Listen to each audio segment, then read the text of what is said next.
No power to the garage, car stuck on the ramp, total blackout.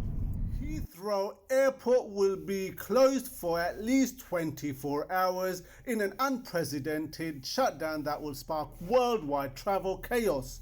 A fire broke out at a nearby electrical substation, cutting power to the airport and forcing it to close. Hundreds of thousands of people arrive or leave Heathrow every single day. Those flights have all been cancelled or diverted, often to an entirely different country, leaving those affected stranded potentially for days.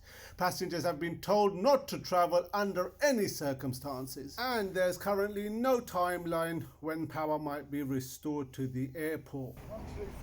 Let's go behind the scene, listen to the press briefing from the senior fire officer, who will give us details of exactly what's going on and what happened, so we can rest a little knowing it's all under control.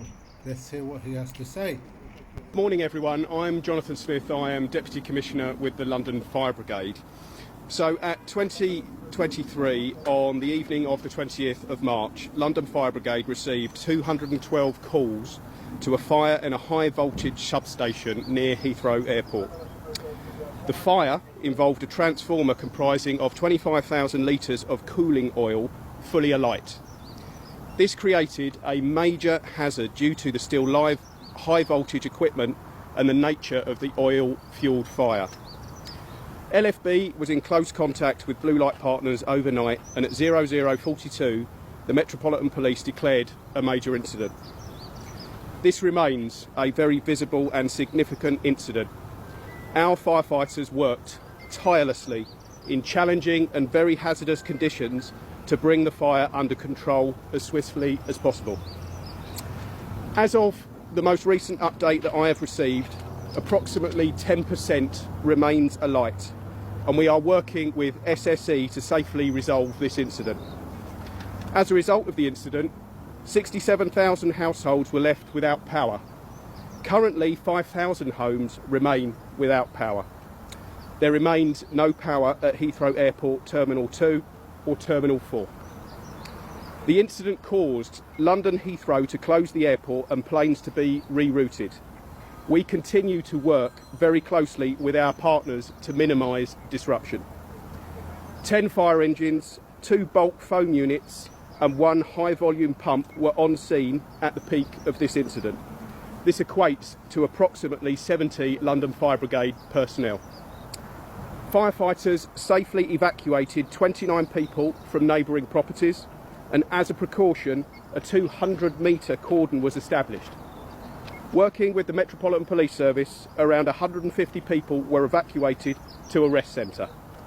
The first appliance was on scene within 5 minutes of mobilisation. LFB will continue to maintain an operational response at the scene throughout the day, assisting the national grid as they assess the site and attempt to restore power. LFB has been actively engaged in securing access for specialist power network engineers into the site, as we appreciate that restoration of power is our priority. London Fire Brigade has fire safety and fire investigation officers working with our scientific advisors and the Metropolitan Police to investigate the cause of the fire. Disruption is expected to continue, and we urge people to avoid the area where possible. I would like to conclude by taking this opportunity to thank firefighters and control officers for their courage and professionalism to bring this incident under control in what were very challenging circumstances. Happy to take any questions. Hi, Sky News. Hiya. How are you monitoring the air quality in the area? So we've got scientific advisors on site as we speak who are constantly monitoring the air quality, and I'm pleased to say at the moment there are no issues with the air quality as we stand, and we expect that to continue. Robert Wright from the Financial Times. The Times newspaper. The Times is reporting that anti-terror police are looking at this as a possible terrorism-related incident. Can you comment on that? Well, as you'll appreciate, I won't be able to comment on the investigations of the Metropolitan Police. All I can say is the Metropolitan Police are investigating the cause of this fire, ably assisted by our fire investigation officers, and we will of course assist with that process. Yeah. I just told Channel 4 News. The residents here said it was taking a long time for them to get out. Can you just tell me how long you took to get these people out of their homes? Well, the first thing that the crews had to do when they arrived was obviously to bring the situation under control and to put a cordon in place to stop the situation becoming even worse. Our priority in all of these circumstances is always to save and protect life.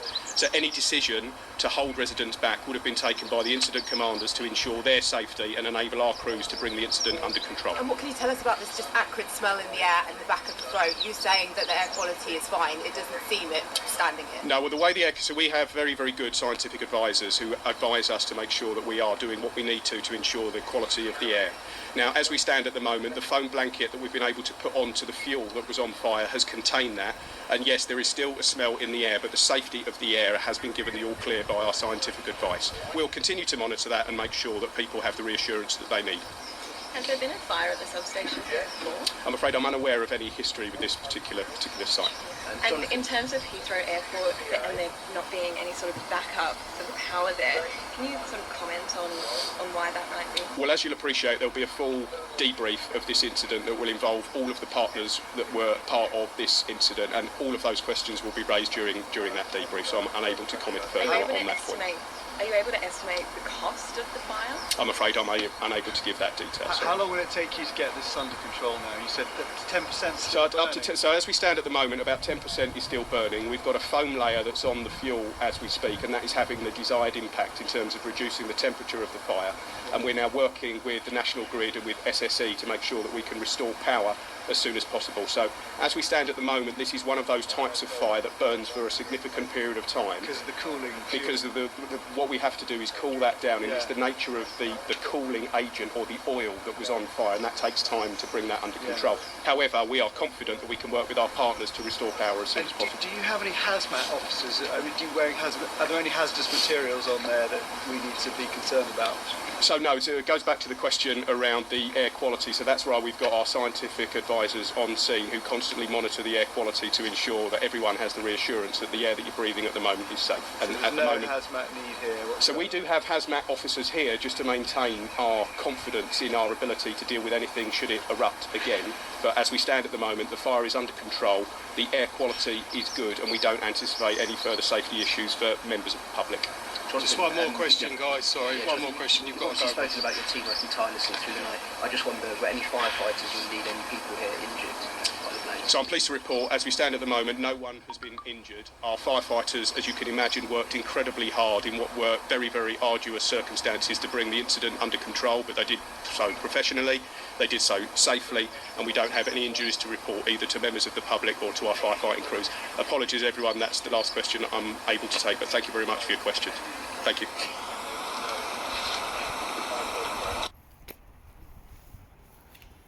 That is the cause of the problem. It's an electrical substation. It caught fire. We don't know why. There is an investigation now underway, but we're told that the fire is out.